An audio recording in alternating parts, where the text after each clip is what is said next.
And in the very beginning, Blue did not want to show her true colors. So she was just totally quiet, cool, calm and everything. And, it took a little bit for, her to start to show how she really felt towards other dogs, just really overstimulated. So we finally got into some group classes and started to work on some different techniques. And a year in now, she's completely different.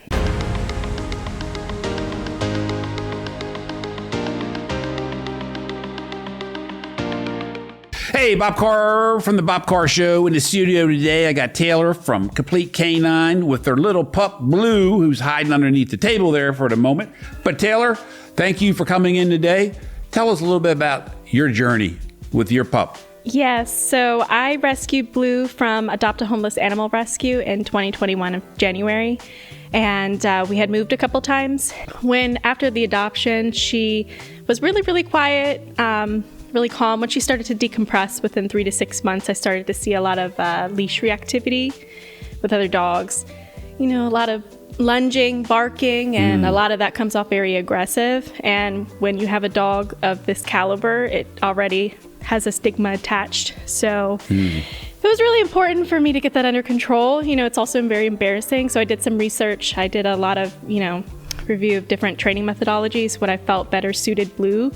And I kept seeing Jim's sign in the neighborhood. When I was walking around, I was like, I'm going to call that number. And then we met up and did an evaluation. And in the very beginning, Blue did not want to show her true colors. So she was just totally quiet, cool, calm and everything. And, it took a little bit for, her to start to show how she really felt towards other dogs, just really overstimulated. So we finally got into some group classes and started to work on some different techniques. And a year in now, she's completely different. Completely different dog. So was she aggressive with humans? No. She was very, very people-friendly, child-friendly. Okay. It's just with other medium to large-sized dogs, I typically would see it. See the aggression come out? She would just go nuts. Like, she was just so hyper-focused and, I guess wanted to be in charge. With little dogs, she's not really intimidated by, so that's typically where I saw it. I gotcha. She seems well adjusted now. Thank you. Yeah. What do you think? So what else are you working on up at Complete Canine? I understand you're doing some on social media? Yeah, so we recently got our Instagram page set up so that we can post our, different students that we have, different programs. I've seen it. You're doing a great job. Oh, thank you very much. I appreciate it. Trying to just collaborate with different companies in the community, attend any events that we can to help brand, brand the company. Keep the name out there. Exactly. And just make, a positive influence in the community as well. You don't have to cry. Blue, we got to get you up here so people can see you. I know. She's a short one. But yeah, definitely love doing that.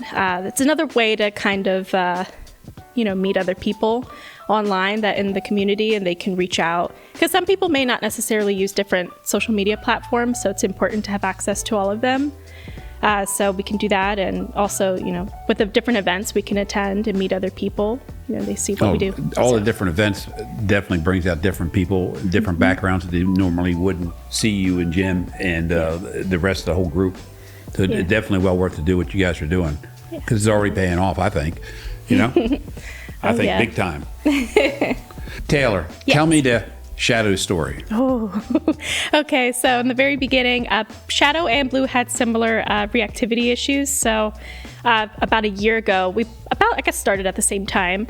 Very, very, very reactive towards each other. And even when Blue started to branch out, come out of her shell, she started making a lot of friends and she just wasn't bothered by other dogs' presence anymore. She wasn't concerned.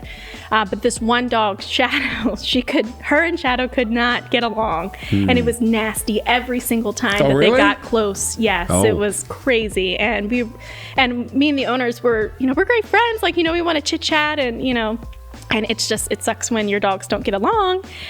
So eventually over some time, it's been about a full year and literally just a couple weeks ago, they were both tired out in the heat and they just both sat together and they were just fine. They sniffed and then sat there. And then now ever since then, they're excited to see each other. They want to sit, they lay together and No idea.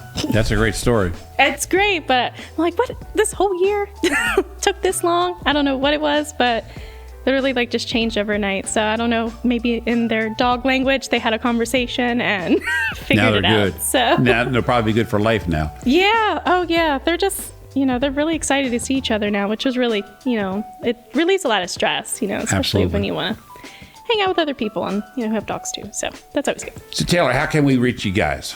You can definitely contact us by phone or email at completecanineMaryland@gmail.com. So completecaninemd@gmail.com, and also with our social media platforms. Fantastic. I appreciate you coming in today, Taylor. Thank you so much. Thanks for having us.